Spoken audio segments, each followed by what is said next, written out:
Asus launched the Zenfone 3 in India a couple of days back, and we've already brought you our first impressions of the device. Now that we have our hands on a retail unit, here's the unboxing of the phone. This time around, Asus has positioned the Zenfone 3 as a high-end device, and the box is hence of a more luxurious kind. The Zenfone 3 name is emblazoned up front, while at the back you've got a sticker that details IMEI information. There's not much else going on around the box, with just some additional information about the phone finding place over on the rear. On to the most important part then, that is the unboxing. Opening the lid of the box, the Zenfone 3 is placed right at the top, and as you can see, it looks rather good. But first, let's continue the unboxing. Removing the first layer, we see that it hosts the SIM removal tool. The quick start guide and related documentation is also placed here. Next up is the USB travel charger. The charger is rated for 5V 2A output.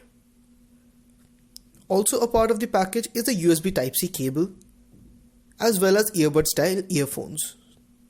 Over onto the handset, you'll notice that it is quite a fashionable looking device. The phone ships in both 5.2 and 5.5 inch variants, and we've got the 5.5 inch version with us.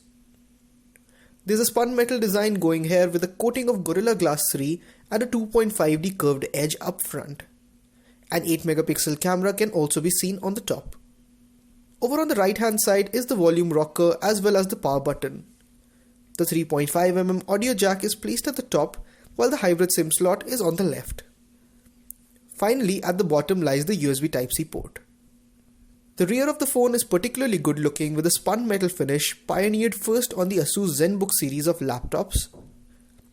A rectangular fingerprint sensor is placed up above, while the 16MP camera module is flanked by the LED flash and the laser autofocus module on either side. The square camera module sits particularly proud of the rear panel.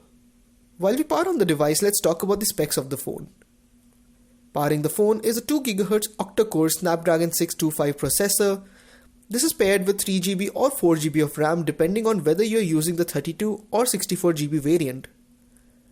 Storage can be bumped up by placing a microSD card in the hybrid SIM slot. The phone supports 4G LTE and voice over LTE and has a 3000 mAh battery powering the show. Coming to the interface, this is the standard Zen UI that we've seen running on top of Android 6.0. Of course, since this is a first boot, everything is nice and smooth all around. Yes, there is a lot of bloatware on board, but this time around it is possible to get rid of quite a few of the pre-installed apps, making things a little more bearable. Of the 64GB of built-in storage, just about 52GB is available at launch, which is a little lower than what we'd have expected, but we guess this is because of the large number of pre-installed apps. All in all though, the Zenfone 3 looks like a really good looking phone with specifications that aren't too bad. With the price point starting at Rs 21,999 for the 32GB version, Asus seems to be targeting a more design-conscious, higher-end market this time around. As for a verdict, we'll keep that for the full review coming soon. This was Dhruv Bhutani from PhoneArena.com. Thanks for watching.